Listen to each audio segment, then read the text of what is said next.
Hey YouTube. Um, so I buried my son today at Holy Cross and did not go as smoothly as I would have liked it to go. The funeral home didn't tell us that we needed to bring pallbearers and all those things, and I wasn't thinking, and so, but maybe that was a good thing. I got to carry my son's casket. Um, and I felt honored to carry his casket. So, sorry, this is what grief looks like. Just telling you. You just don't do your hair, you don't bathe, you don't care. So, anyways, me and his godmothers, his dad, um, my ex that was like a stepdad to him, obviously. So we carried him there. And it still is not real to me, right? So, long story short, we had the opportunity, if we wanted to see Denari. This was at our own mental, I'm not sure how to really word it, but he was in this car accident, like I said. He was a passenger, his friend was a driver. All the damage was on Denari's side, so I guess his face was very badly messed up. So I did not want to see him like that. His father didn't want to see him like that. So his sisters went, both his cousins went, and his god sister. And I think I'm kind of glad I didn't see him, but now I feel like, am I? Because it's not real to me yet. I'm not sure if that makes sense. I know that we buried my son today, but because I haven't seen him, I still feel like there's a possibility that he's alive. And I'm not sure if that makes sense. And maybe this makes sense to other families who have lost loved ones where it's like, it's not real.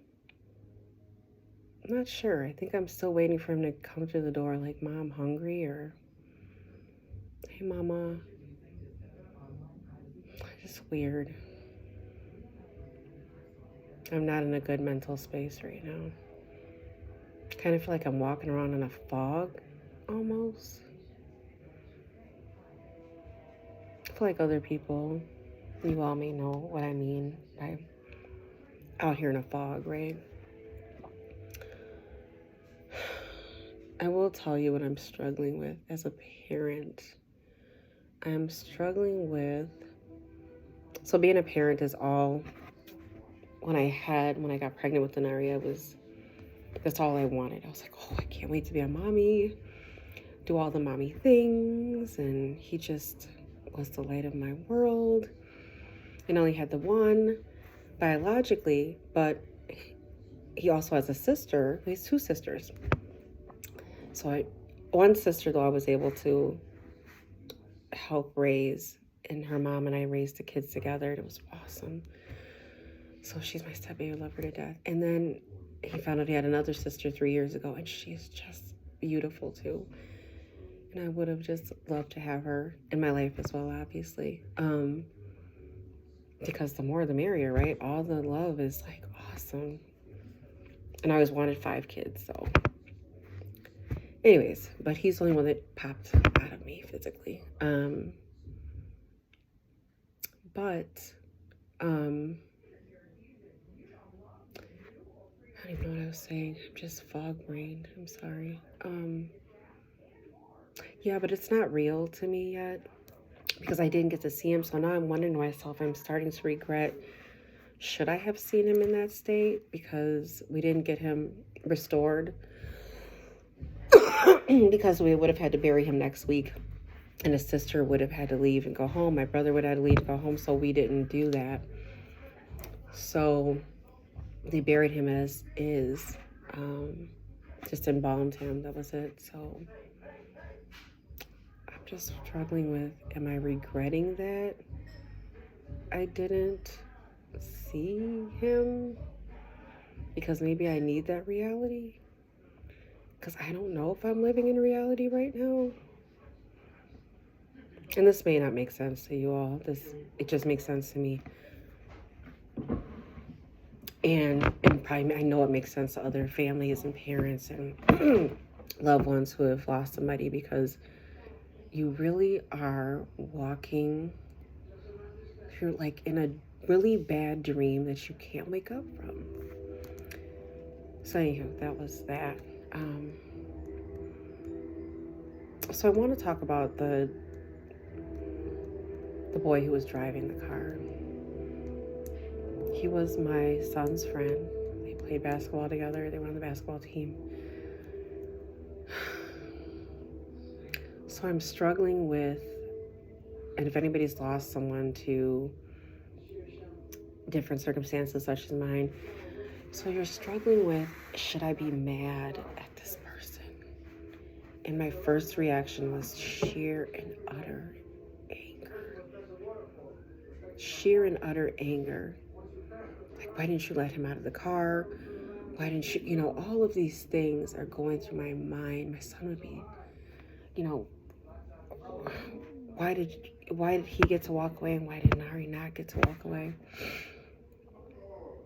But this is also a boy that I did love, I try to love my kids' friends because they are part of them.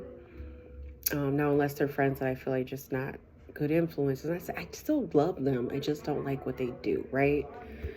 Or how they behave. And then you obviously try to have that talk with them. Like, this is not okay or whatever.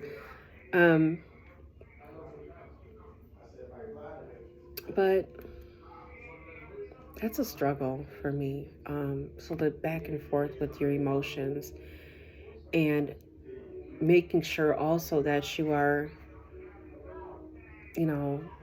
I'm a spiritual person. Like I feel like I have a personal relationship with God. However, I've been mad at God. And I don't go to church, but I still believe in a higher power. I'm all over the place. Anyways, it's probably not the platform for this, but, yeah. So I'm not sure how I feel about that, guys. And I am very open to anyone wanting to comment or help me out in that area.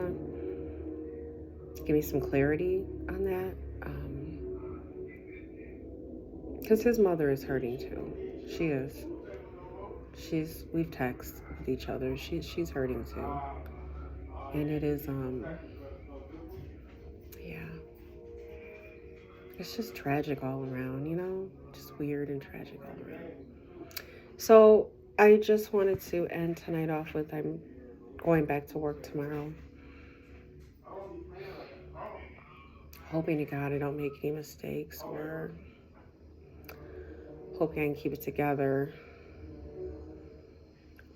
Appreciating that people are going to be coming to me and saying, Nikki, we're so sorry. And Nikki, also trying to move on or figure out what that it looks like.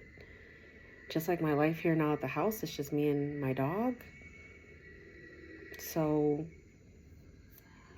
we're here by ourselves, like